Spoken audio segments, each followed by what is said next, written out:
میں آپ کو قسم کھا کے کہتا ہوں، یقین رکھیے، میرے یہ الفاظ لکھ لیجئے گا، کچھ عرصے بعد اگر یہ نافذ ہو گیا، قانون کی شکل اختیار کر گیا، تو جو کام آج اقلیتی برادری کے ساتھ، مسیحیوں، کرسچنز اور ہندوؤں کے ساتھ پاکستان میں ہوتا ہے، یہی کام شیعوں کے ساتھ ہونے جا رہا ہے۔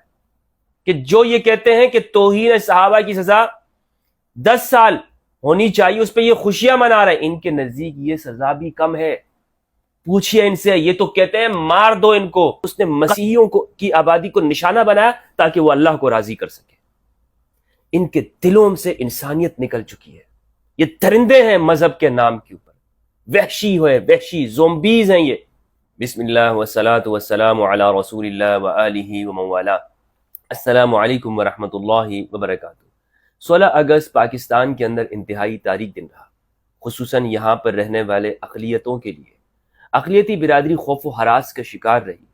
فیصل آباد کے شہر جرنا والا میں انتہائی افسوسناک واقعہ پیش آیا ہے۔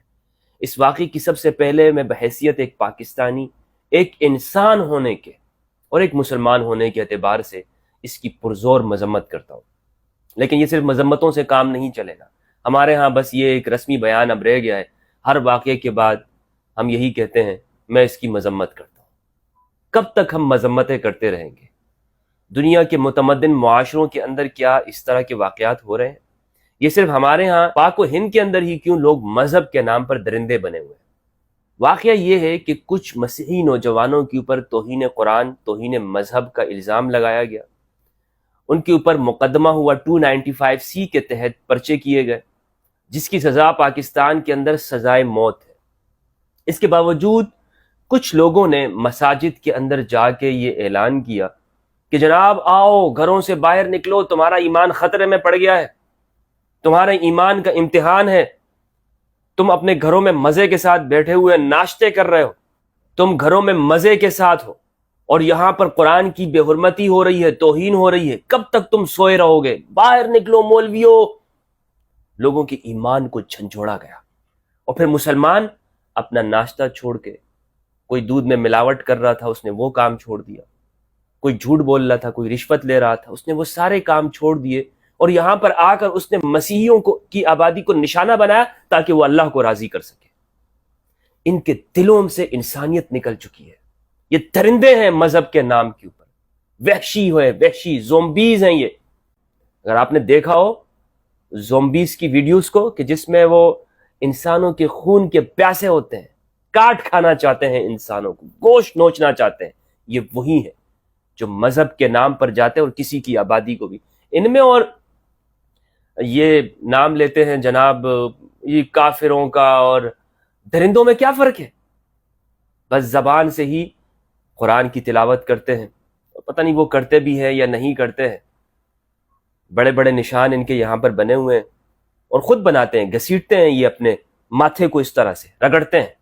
ورنہ ایک نمازی کے اگر 100 سال بھی نماز پڑھتا رہے نا، اس کے یہاں نشان نہیں بنتا جب تک کہ وہ خوب گھسیٹے گا نہیں، اس کو رگڑے گا نہیں، یا یہ ہے کہ وہ کہے خشوع خضوع کے ساتھ نماز پڑھا۔ تو یہ کیا ہوا؟ جا کر وہاں پر ان کی آبادی کو نشانہ بنایا گیا۔ کہا جاتا ہے کہ اب تک 3 سے 6 گرجا گھروں کو نشانہ بنایا گیا۔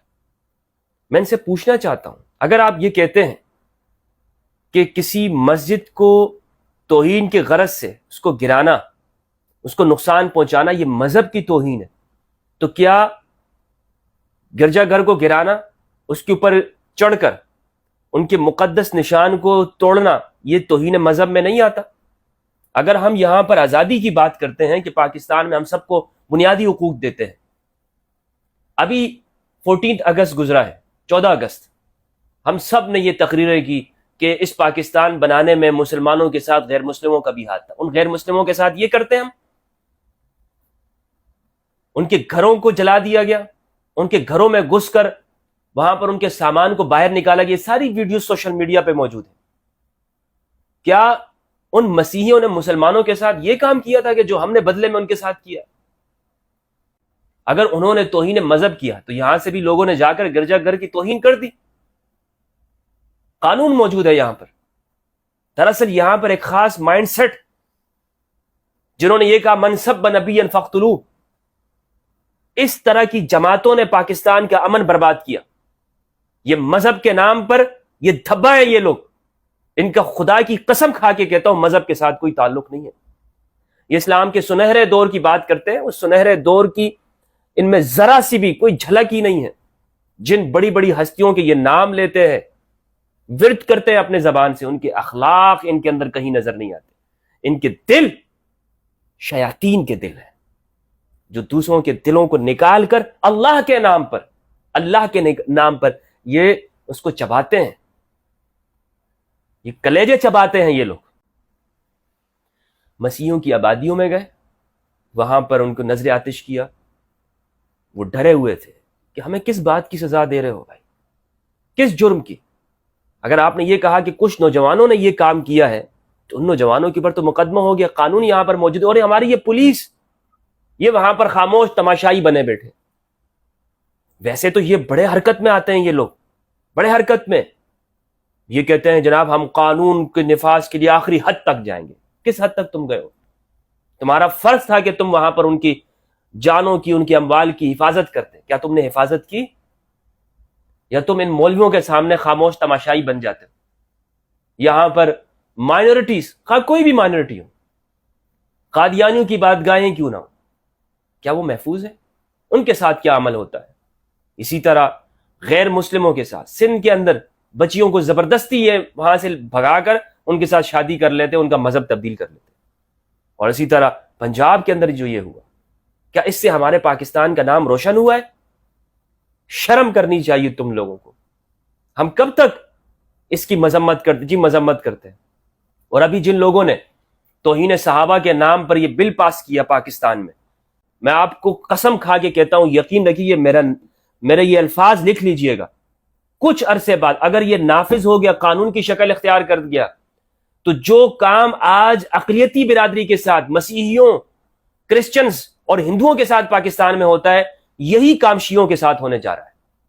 بالکل یہی کام شیعوں کے ساتھ ہوگا. الزام لگے گا انہوں نے صحابہ کی توہین کی ہے اور قانون اپنی حرکت میں نہیں آ رہا. یہ پولیس تماشائی بنے بیٹھیں گے, وہاں پہ کھڑے ہو جائیں گے کسی امام بارگاہ کی پاس, اور لوگ آئیں گے یہ زومبیز اور حملہ کریں گے اور سب کچھ تتر بتر کر دیں گے. یہی ہونے والا ہے, اور یہ چاہتے ہیں کہ اس طرح سے ہو. ان کی منشا یہی ہے کہ جو یہ کہتے ہیں کہ توہین صحابہ کی سزا 10 سال ہونی چاہیے, اس پہ یہ خوشیاں منا رہے ہیں. ان کے نزدیک یہ سزا بھی کم ہے. پوچھئے ان سے, یہ تو کہتے ہیں مار دو ان کو, قتل کر دو, اصل سزا تو ان کی یہ ہے. اور اب اس کے بعد اسمبلی سے یہ پاس کرانا ہے انہوں نے, اس کے لیے یہ کام کرتے ہیں. تو بالکل شیعوں کو بھی یہ یہاں پر اس کٹہرے میں لے کر آئیں گے. تو پاکستان میں کون بچے گا؟ پاکستان میں خاص طرح کی اقلیت, یہاں تو مسلمان اکثریت میں ہے نہیں. جھوٹ بولتے ہیں ہم کہ یہاں پر ماشاءاللہ 99% مسلمان ہے اور 1% اقلیت ہے. یہاں پر 99% اقلیت ہے اور پتہ نہیں 1% مسلمان ہے بھی یا نہیں. وہ کس طرح سے؟ ہر فرقہ دوسرے کو کافر کہتا ہے, ہر فرقہ دوسرے کو اسلام سے خارج کہتا ہے. مسلمان کون ہے یہاں پہ؟ آپ کے نزدیک, بریلویوں کے نزدیک دیوبندی گستاخ ہے, اشرف علی تھانوی, قاسم نانوتی, یہ سارے جتنے بھی, یہ رشید گنگوئی, سارے گستاخ رسول ہیں. ان کے ماننے والے بھی جو کفر میں شک کرے وہ بھی کافر. دیوبندیوں کے نزدیک دوسرا, بریلوی, ان دونوں کے نزدیک شیعہ, اور پھر جناب اہل حدیث کے نزدیک یہ سارے. مسلمان کون ہے یہاں پہ؟ کون مسلمان ہے؟ تو یہ صرف مذمتوں سے نہیں ہوگا. نہ یہاں پر اقلیتی برادری محفوظ ہوئی, نہ یہاں پر محققین محفوظ ہیں, کوئی شخص یہاں پر محفوظ نہیں بچا ہے. تو ایسی صورتحال میں کیا کرنا چاہیے؟ لائے عمل کیا ہے؟ حکومت تو نظر نہیں آتی ہے, ادارے آپ نے خود دیکھ لیا کہ پولیس والے بالکل خاموش تماشائی بنے بیٹھے. انہوں نے کچھ نہیں کیا. ان کا فرض تھا کہ وہ جان پہ کھیل جاتے, لیکن کسی کا گھر نہیں جلنے دیتے تھے. وہاں سویڈن کے اندر ہم بڑا کہتے ہیں نا کہ سویڈن میں انسانی حقوق کی خلاف ورزی ہوئی اور وہاں پر قرآن مجید کی بے حرمتی ہوئی. سب اس کی مذمت کرتے ہیں, میں بھی مذمت کرتا ہوں کہ قرآن مجید کی بے حرمتی جو وہاں پہ سویڈن میں ہوئی ہے اور پوری دنیا کے مسلمانوں نے کی. لیکن وہاں پہ دیکھیں کہ ایک شخص نے جب دوسرے کے اوپر حملہ کرنا چاہا تو سب نے آ کر پوری پولیس فورس نے روکا. یہاں پہ روکتے, یہاں پر تو اس طرح دانت نکالتے ہیں, جی ہم معذرت کرتے ہیں, ہم آپ کے ساتھ ہیں, ہم فوراً یہ کریں گے. قانون کو مذاق بنایا ہوا ہے, دوسروں کے ہاتھ میں لونڈی بن چکے ہیں. تو ایسی صورتحال میں اس کا طویل بنیادوں کے اوپر حل دے چکا ہوں. کہ ان تمام مسائل سے نکلنے کا واحد حل ہمارے پاس کہ ہم تعلیمی اداروں کے اندر شعور کے ساتھ ساتھ اہل البیت کی زندگی کو پڑھائیں، کہ جن کی زندگی ہمیں نہیں پڑھائے گی، ہمیں غازیوں کی زندگی پڑھائی گئی، ہمیں شاہینوں کی زندگی پڑھائی گئی، ہمیں ان لوگوں کی زندگی پڑھائی گئی، وہ ہیرو بنائے گئے کہ جنہوں نے اقلیتوں کی آبادیوں پر حملہ کیا، اور صرف اس لیے کہ ہماری ہندوستان کے ساتھ کوئی پرخاش ہے۔ اس وجہ سے ہم نے اپنے بچوں کو جو تعلیم دی ہے اس کے اندر دوسروں کو مار کاٹ ہے، دوسرے کے لیے نرمی نہیں ہے، صلہ رحمی نہیں ہے، برداشت نہیں ہے، کہ اپنے دشمنوں کو بھی لوگ معاف کر دیں۔ امام زین العابدین علیہ السلام کہ جب ان کے پاس مروان آتا ہے تو اسے بھی پناہ دیتے ہیں۔ یہ اخلاق کون بتائے گا دنیا کو؟ وہ امام زین العابدین علیہ السلام کہ جب ان کے سامنے کھانا رکھا جاتا ہے، پانی رکھتے ہیں تو ان کی آنکھوں سے آنسو بہہ جاتے ہیں کہ ہمارے گھر والوں کو پیاسا شہید کیا گیا، لیکن وہی امام وہ اپنے دشمنوں کو پناہ دیتے ہیں کہ لوگ کہیں ان کو موب لنچنگ نہ کر دیں۔ ہم ان کی زندگی کو کیوں نہیں پڑھاتے؟ جب ہم ان کی زندگی کو پڑھائیں گے تو یہ سارے واقعات ختم ہوں گے۔ اسی طرح میرا سوال ان لوگوں سے، ان مذہبی درندوں سے، آپ کہتے ہیں کہ انہوں نے مذہب کی بے حرمتی کی، ٹھیک ہے، اس کی سزا تو قانون دے گا، لیکن کیا آپ نے مذہب کی بے حرمتی نہیں کی؟ کیا آپ نے ان کے گرجا گھروں کو مسمار نہیں کیا، آگ نہیں لگائی، اس میں بائبل نہیں، اس کے نسخے نہیں شہید ہوئے ہوں گے؟ کیا ان کے مذہبی جذبات کو ٹھیس نہیں پہنچا ہوگا؟ کیا ہم یہ نہیں کہتے کہ یہاں سب مذہب میں برابری ہے؟ تو جو سزا قرآن کی توہین کرنے والے کی ہے وہی سزا پھر ان درندوں کو بھی دینی چاہیے۔ کیوں خاموش ہے قانون؟ ان کے اوپر بھی 295C کا مقدمہ ہونا چاہیے کہ جن لوگوں نے گرجا گھروں کے اوپر حملہ کیا، کہ جن لوگوں نے ان کی آبادی کو نقصان پہنچایا، اس میں لازمی بات ہے جب گھروں کو نظر آتش کیا تو اس میں قرآن بھی، اس میں بائبل بھی جلے ہوں گے، اس میں ان کی مذہبی کتابیں کی بھی توہین ہوئی ہوگی، لٹریچر کی بھی توہین ہوئی ہوگی، تو کیوں ان کے اوپر بھی پھر 295C کیوں نہیں ہونا چاہیے؟ میں نے کچھ عرصے پہلے جو ویڈیوز میں نے بنائی ہیں توہین صحابہ بل کے حوالے سے، میں کہہ چکا ہوں کہ یہ شیعوں کے ساتھ بھی یہی کام کرنے والے ہیں۔ آپ دیکھ لیں گے کہ جو کام یہ لوگ یہاں پر مسیحیوں کے ساتھ ہو رہے ہیں، جب یہ بل قانون کی شکل اختیار کرے گا تو یہی انجام ہوگا۔ کیوں؟ اس لیے کہ اس کی صاف وجہ ہے کہ جب 295C موجود ہے، توہین مذہب کی سزا موجود ہے، اس کے باوجود لوگ قانون کو اپنے ہاتھ میں لے رہے ہیں، گھروں کو جلا رہے ہیں۔ تو جب آپ نے توہین صحابہ کی سزا منظور کی ہے تو کیا لوگ رک جائیں گے؟ لوگوں کو شہ ملے گی کہ جناب دیکھو قانون نے بھی سزا دی ہوئی ہے تو ہم نے دے دی، کیا بات ہے، ہم نے دے دی، کون سا فرق آتا ہے؟ لوگ پھر خود قانون اپنے ہاتھ میں لیتے ہیں۔ اس لیے یہ پاکستان کی بہت بدنامی ہے بھائی، اس طرح پاکستان میں نہیں جیا جا سکتا جس طرح ہم یہ صورتحال دیکھ رہے ہیں۔ کہاں جائیں گے لوگ؟ کون کون پاکستان سے ہجرت کرے گا؟ کتنے لوگ یہاں سے مائگریشن کریں گے؟ ہم اپنے بچوں کو کون سا مستقبل دینے جا رہے ہیں؟ کیا یہ صرف اشرافیہ کا ہے کہ جن کے پاس پروٹوکول ہو، جن کے پاس 10-12 گارڈ ادھر ادھر پھرتے ہوں ان کی جان ہی محفوظ ہوگی؟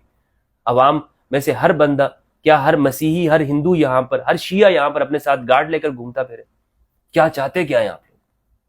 کیا چاہتے ہیں؟ مار دینا پھر سب کو، ایک دفعہ ایٹم بم گرا دیں سب کے اوپر، ختم کریں یہ سارے قصے کہانیاں۔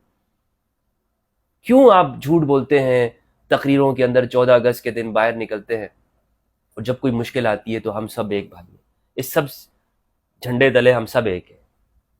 کہاں ہیں اس پرچم کے سائے تلے سب ایک ہے؟ کدھر ایک ہے؟ یہاں پر تو ہر بندہ تقسیم ہے، ہر بندہ تقسیم ہے، اور یہ تقسیم کیا گیا ہے، اور اب مزید تقسیمات جاری ہیں اپنے سیاسی مفادات کے لیے۔ شیعہ سنی وہ لڑائیں گے، اور یہ آپ دیکھ لیں کہ اس بل کے بعد جو نتیجہ نکلنے والا ہے، اگر شیعہ بھی نکل گئے، اس طرف سے ان تکفیریوں نے بھی اعلان کیا ہوا ہے، انہوں نے بھی اعلان کیا اگر آپ باہر نکلے تو پھر دیکھیں گے، دونوں طرف سے یہ معاملہ چلے گا۔ اللہ ہی حافظ ہے یہاں کا۔ اللہ سبحانہ و تعالیٰ سے دعا ہے کہ پروردگار ہم سب کو، ہمارے دلوں کو اہل بیت کی محبت سے مزین فرمائے۔ السلام علیکم ورحمۃ اللہ